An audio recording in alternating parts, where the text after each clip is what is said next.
Hey everyone, it's me, Tyler Shelton, and before we continue, please be sure to subscribe to my channel as it really helps me out, and please press that ring bell to get notified about later videos. You do have the option to get notified for occasional videos or all of them. And I just want to say thank you for watching today, and let's get started with today's video. What is going on everyone? I'm Tyler Shelton, this is Coffee with a Video Reviewer. And I just want to say that this is a spoiler-filled review for Venom, Let There Be Carnage, directed by one of my favorite actors working, and that is Andy Serkis, and it stars Tom Hardy as the titular character of Venom. Anyways, I just want to say thank you so much for watching my video, and let's get started with today's review.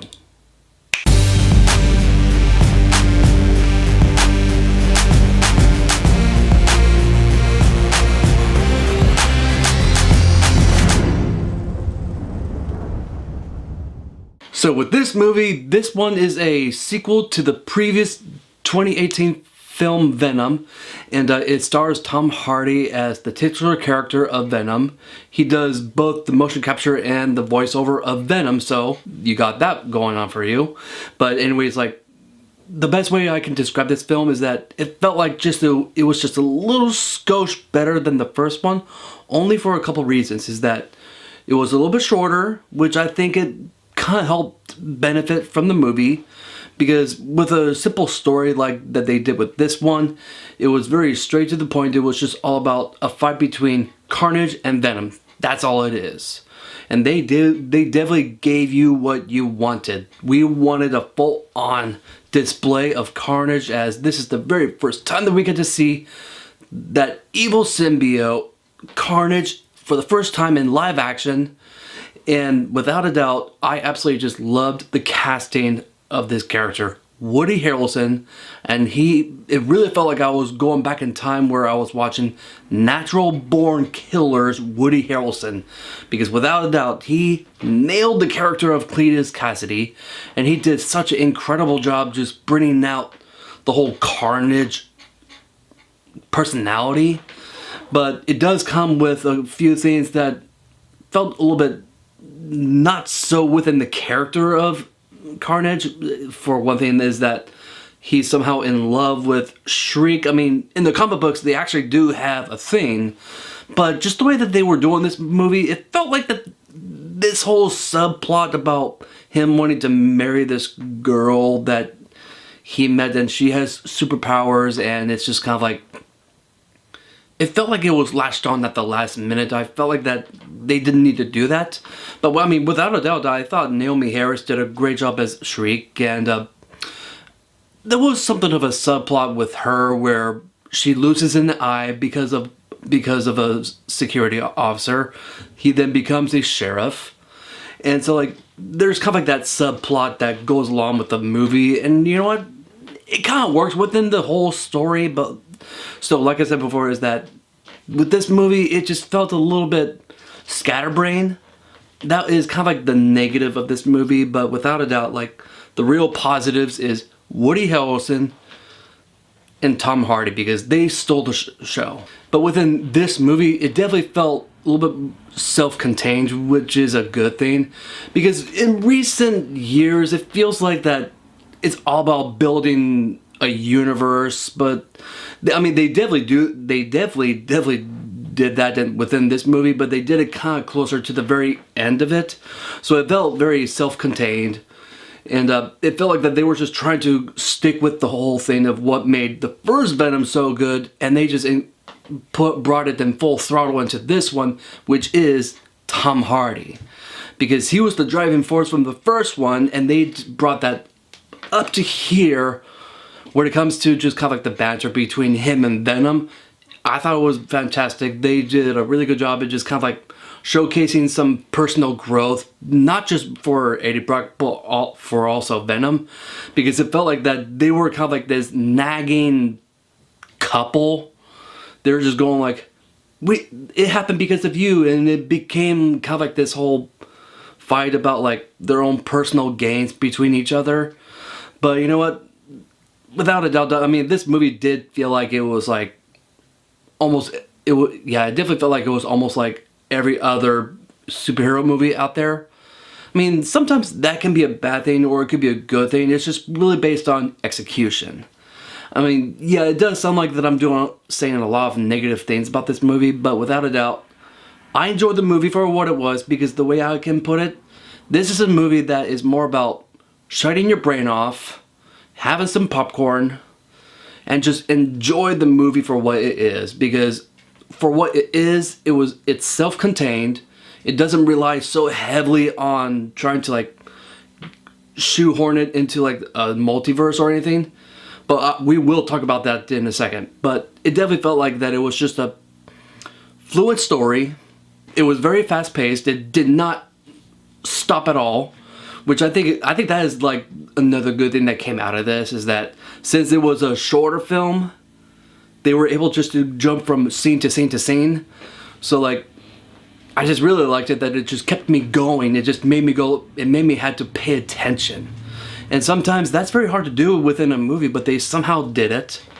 And without a doubt, I do think that the visual effects looks way better in this one than it does in the first Venom. But yeah, overall, this is a good movie.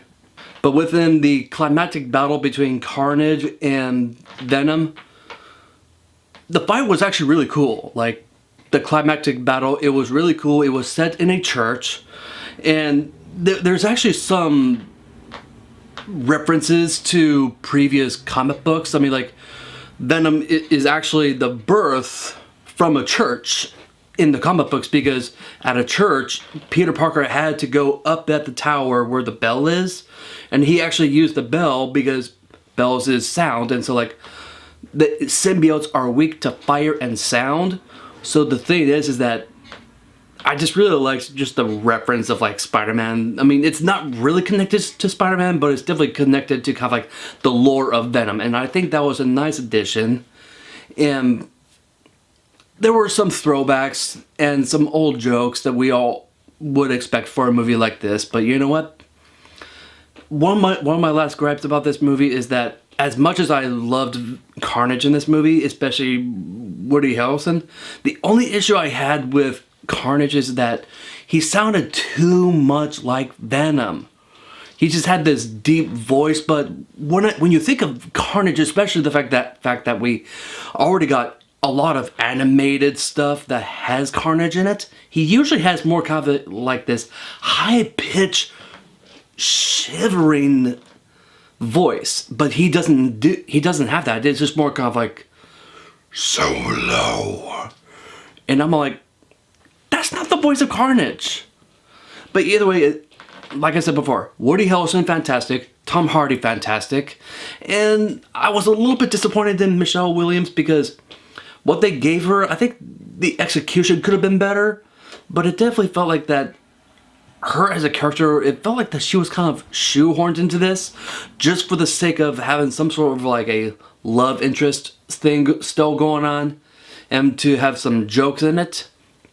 But I still think she brought what she could, but I feel like that it was just the execution from the script that kind of made her not look as bright as she did in the first one. But this is a good solid movie. Just a skosh better than the first one, just by a little.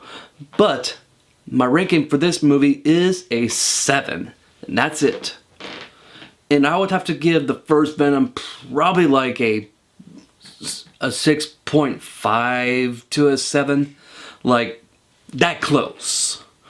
But both of these films are a lot of fun. If you just turn your brain off, you will enjoy this Venom series at this point. And you will not be disappointed in the next thing I'm going to say. Now, this is where things get more spoilish. And if you have not yet seen the movie, what are you doing? Go see the movie, and you are going to freak the heck out. Because, oh my gosh, everyone in the theater, including myself, we were all like, okay, what's going on? What's going on with this end credit scene?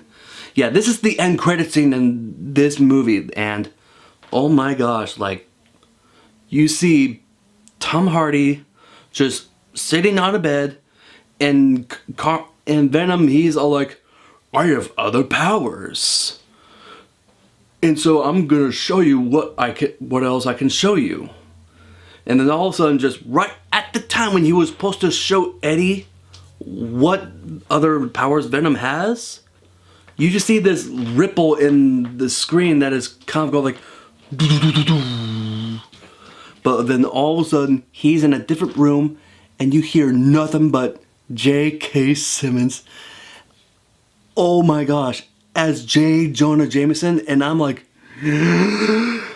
no. And you see Tom Holland Spider-Man. Oh my gosh. I was just freaking out so much in this movie. At the very end, I'm like, are we gonna see Venom in the third Spider-Man movie? That was my first thought. But yeah, that was my reaction to the end credit scene, and watching this movie, enjoying it for what it is, but waiting for that end credit scene just made it even better. Yeah, I mean, like, I would definitely say that the end credit scene was a lot more entertaining in a sense. But I still enjoy this movie, but the end credit scene just gives it that nice nudge, a nice cherry on top. But that is my review for Venom, Let There Be Carnage. So that was my review for Venom, Let There Be Carnage. And I just want to say thank you so much for watching my video. Keep drinking coffee, and I will see you guys next time.